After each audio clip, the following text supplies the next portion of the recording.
Assalamualaikum warahmatullahi wabarakatuh. Perkenalkan, nama saya Arahmadiana Putri dengan NPM 22150414. Di sini saya akan mempresentasikan mengenai tempat pemrosesan akhir berwawasan lingkungan. Yang pertama itu ada perkembangan perkotaan di Sumatera, di mana di sini saya akan membahas permasalahan dan tantangan pada perkembangan perkotaan di Sumatera. Yang pertama itu ada permasalahan. Permasalahan yang dihadapi di Sumatera meliputi semua aspek kehidupan, baik itu energi, pangan, pendidikan, kemiskinan, infrastruktur, dan lingkungan hidup. Selanjutnya ada tantangan. Tantangan permasalahan lingkungan perkotaan di Sumatera di masa yang akan datang memiliki tantangan yang cukup berat, khususnya dari aspek pengelolaan sampah, terutama dengan telah lahirnya peraturan yang mewajibkan pengelolaan sampah dengan cara sanitasi landfill, yaitu pada Undang-Undang Nomor 18 Tahun 2008 tentang pengelolaan sampah. Sebagaimana diketahui dari program Kementerian Negara Lingkungan Hidup yang ditunjukkan untuk mewujudkan lingkungan perkotaan yang bersih dan teduh, yaitu program Adipura, bahwa sebagian besar pengelolaan sampah masih dengan konsep kumpul, angkut, buang. Secara pengelolaan tempat akhir pemrosesan atau TPA sampah dengan cara tradisional yaitu open dumping. Selanjutnya ada perkembangan perkotaan di Sumatera. Pengelolaan TPA dengan cara open dumping menimbulkan beberapa dampak negatif bagi lingkungan dan kesehatan. Bahkan setelah memakan korban jiwa. Oleh karena itu, upaya pengelolaan TPA yang ramah lingkungan mutlak diperlukan pada saat ini. Dan dalam rangka mewujudkan kehidupan yang lebih baik, maka diperlukan kerjasama semua pihak, baik pemerintah, masyarakat, dan dunia usaha. Selanjutnya ada permasalahan tempat pemrosesan akhir. Yang pertama itu ada keterbatasan sistem pelayanan perkotaan. Masalah lingkungan ini timbul akibat keterbatasan kemampuan pemerintah dalam menyediakan sarana dan prasarana dasar untuk mengimbangi pertumbuhan penduduk. Sebagai akibat terjadi penumpukan dan kemacetan pada sistem pelayanan kota, jalan raya, tempat pemrosesan sampah, saluran pembangunan, dan sebagainya. Masalah lingkungan ini dapat dikategorikan sebagai problem of sludge yang berkaitan alokasi dan distribusi sumber daya alam yang tidak efisien atau tidak merata. Sebagai contoh, harga layanan untuk sumber daya air minum seringkali terlalu mahal. Selanjutnya ada penurunan kualitas lingkungan. Keterbatasan sarana perkotaan akan berdampak pada penurunan kualitas lingkungan fisik maupun non-fisik. Dampak lingkungan fisik mencakup pencemaran udara oleh rumah tangga dan industri, pencemaran oleh limbah padat atau sampah, dan pencemaran udara oleh emisi kendaraan dan industri, serta dampak-dampaknya pada kesehatan masyarakat. Selanjutnya itu ada dampak non-fisik atau sosial budaya dan etika, biasanya timbul sebagai akibat sampingan dan penurunan kualitas lingkungan fisik. Gejala yang dapat diamati adalah merebaknya lingkungan kumuh, kriminalitas, pengangguran, dan gelandangan. Selanjutnya ada pencemaran air rumah tangga dan industri. Limbah rumah tangga, ginjal, dan kotoran dan air kotor merupakan penyumbang besar, yaitu 60-70%. Pada pencemaran perairan dan sungai yang berdekatan dengan kota besar. Kadar biological oxygen demand dan chemical oxygen demand di sungai-sungai tersebut menunjukkan pencemaran tingkat sedang sampai berat. Dampak nyata pencemaran air akibat limbah rumah tangga meningkatkan insiden penyakit yang ditularkan lewat air.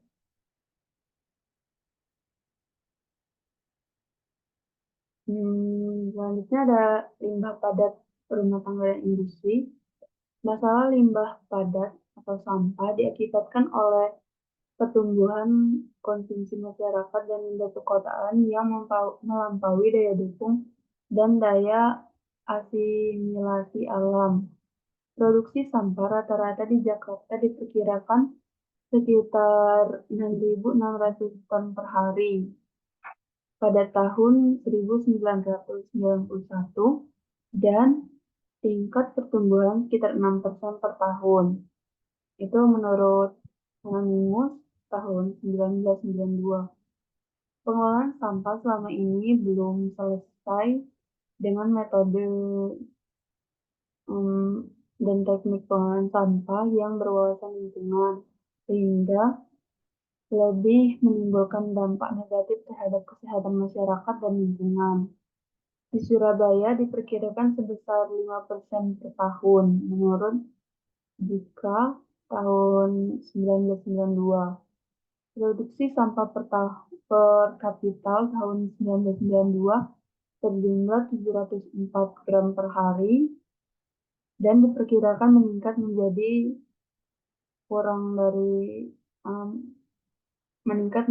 minus 910 gram per hari pada tahun 2000, seiring dengan peningkatan kepadatan dan konsumsi. Pembangunan sampah di darat jika tidak dikelola akan mempunyai dampak lingkungan antara lain resapan lindi atau air sampah, mengkontaminasi air permukaan dan air tanah, menyumbatkan saluran drainase, mengakibatkan banjir, tempat perkembangan biak hama dan tikus, kecoa, pencemaran udara karena pembakaran sampah dan sebagainya. Selanjutnya ada kewajiban pemerintah kabupaten kota dalam pengelolaan sampah. Yang pertama itu ada penutupan TPA pendamping. Menurut pasal 28 ayat 1 Undang-Undang Dasar Negara Republik Indonesia tahun 1945, memberikan hak pada setiap orang mendapatkan lingkungan hidup yang baik dan sehat. Amanat Undang-Undang Dasar tersebut memberikan konsekuensi bahwa pemerintah wajib memberikan konsekuensi hukum bahwa pemerintah merupakan pihak yang berwenang untuk bertanggung jawab di bidang pengelolaan sampah, meskipun secara operasional pengelolaannya dapat bermitra dengan badan usaha. Selain itu, organisasi persampahan dan kelompok masyarakat yang bergerak di bidang persampahan dapat ikut juga disertakan dalam kegiatan pengelolaan sampah. Selanjutnya ada perencanaan operasional penutupan tempat pemrosesan akhir sampah harus direncanakan dengan baik dan jelas seperti tahapan berikut ini. Yang pertama itu ada konsep penutupan TPA. Di sini meliputi penghentian operasi penimbunan, penjaminan stabilitas timbunan sampah, meminimalisir pencemaran, pengendalian lindi, pengendalian gas, penutupan vital, penghijauan, pemeliharaan pasca penutupan. Selanjutnya ada rencana penutupan TPA. Yang pertama itu ada pelaksanaan, di mana pada pelaksanaan ini meliputi pihak ketiga dan swakelola. Selanjutnya ada action plan penutupan, di mana action plan penutupan ini meliputi survei lokasi atau lahan, analisis permasalahan, penyusunan alternatif penutupan, perencanaan detail penutupan, penyusunan skenario penutupan, penghitungan rencana anggaran biaya. Selanjutnya ada pelaksanaan penutupan TPA. Yang pertama itu ada kegiatan cut and fill, timbunan sampah, pembentukan pengiringan atas roof, timbunan sampah, galian drainase, pemasangan pipa air lindi, pembangunan kolam pengolahan, pemasangan pipa gas, dan penghijauan lahan. Selanjutnya ada batas waktu untuk pemerintah kabupaten kota. Yang pertama itu membuat rencana open dumping pada bulan Mei tahun 2009, penutupan TPA open dumping pada Mei 2013, pembuatan rencana pembangunan TPA yang aman pada April 2012, pembangunan TPA yang aman pada April 2013, dan yang terakhir mengoperasikan TPA yang aman pada Mei 2013. Selanjutnya ada bentuk dan jenis TPA ramah lingkungan. Yang pertama ada sanitasi landfill, di mana sanitasi landfill ini adalah sistem pembuangan akhir sampah yang ditimbun dan dipadatkan, dan kemudian ditutup lagi menggunakan tanah sebagai penutup. Sanitasi landfill dapat dilengkapi dengan improve sanitasi landfill dan semi-aerobik landfill. Selanjutnya ada kontrol landfill. Kontrol landfill adalah sistem open dumping yang diperbaiki atau ditingkatkan, yang merupakan peralihan antara teknik open dumping dan sanitasi landfill. Pada cara ini, penutupan sampah dengan lapisan tanah dilakukan setelah TPA penuh dengan timbunan sampah yang dipadatkan, lalu setelah mencapai tahap atau periode tertentu, jadi penutupan dengan tanah tidak dilakukan setiap hari, tetapi dengan periode waktu yang lebih panjang. Selanjutnya ada pemilihan lokasi yang tepat. Yang pertama itu ada persyaratan lokasi TPA, di mana persyaratan lokasi TPA ini meliputi lokasi TPA harus cukup aman terhadap daerah permukiman, serta sarana prasarana pengunjungnya. Lokasi TPA harus memenuhi topografi dan hidrologi yang sesuai. Lokasi TPA harus memperlihatkan faktor efisiensi pengangkutan. Periode efisiensi pemakaian TPA harus cukup ekonomis. Dan yang terakhir itu ada kriteria lokasi, di mana lokasi TPA harus mempertimbangkan rencana tata guna lahan, baik jangka pendek maupun jangka panjang, untuk mencegah terjadinya benturan antara sektor yang berkepentingan atas lokasi tersebut. Selanjutnya itu ada faktor pertimbangan lokasi TPA. Yang pertama ada lingkungan hidup, sehubungan dengan pengaruh TPA tersebut terhadap ekosistem setempat serta sekitarnya, termasuk transportasi, pembangunan, dan pengoperasian TPA. Berikutnya ada kesehatan masyarakat, seperti halnya aspek lingkungan hidup, hanya lebih spesifik khususnya bagi manusia, seperti masalah mortalitas, morbiditas, dan kecelakaan sewaktu operasi. Berikutnya ada ekonomi, berkaitan dengan biaya bila ditetapkan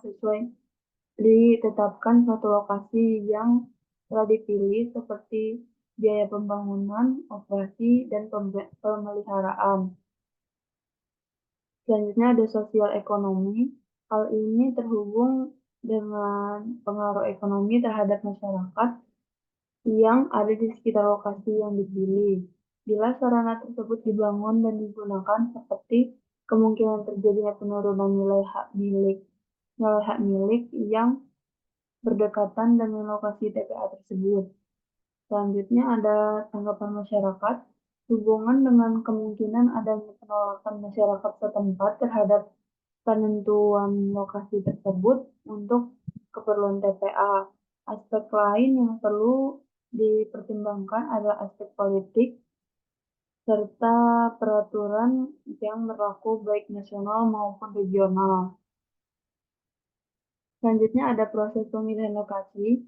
Untuk melakukan lokasi yang paling sesuai dan menguntungkan dari beberapa lokasi yang mungkin dapat dipilih tentunya memerlukan suatu perangkat kriteria pemilihan lokasi, sehingga keputusan penentuan lokasi tersebut mempunyai dasar yang jelas dan dapat dipertanggungjawabkan. Proses pemilihan ini melalui beberapa tahapan penyaringan dengan tujuan untuk menghemat dibandingkan bila seluruh calon langsung diuji dengan seluruh kriteria yang ditetapkan. Setiap tahapan dipersiapkan kriteria untuk penyaringan pada tahapan tersebut, di mana kriterianya semakin ke bawah semakin spesifik. Yang pertama ada penyaringan tahap awal dengan kriteria yang lebih umum. Yang kedua ada penyaringan tahap kedua, di mana pada penyaringan tahap kedua ini terdapat penentuan lokasi secara individu, kriteria lebih spesifik dan lengkap. Selanjutnya ada penyaringan tahap ketiga atau penentuan lebih ditekankan pada aspek politik dan kebijaksanaan pemerintah daerah atau pusat. Selanjutnya ada sistem pengoperasian TPA. Sistem pengoperasian TPA merupakan suatu rangkaian kegiatan sejak kedatangan sampah di lokasi sampai dengan penutupannya yang terdiri atas kegiatan-kegiatan berikut. Yang pertama ada penerimaan sampah, selanjutnya ada pengangkutan sampah di dalam TPA, pembongkaran sampah, perataan dan pemadatan, serta penutupan sampah dengan lapisan tanah. Baik, mungkin itu saja yang dapat saya presentasikan pada kali ini. Lebih dan kurangnya saya mohon maaf. Saya akhiri, wassalamualaikum warahmatullahi wabarakatuh.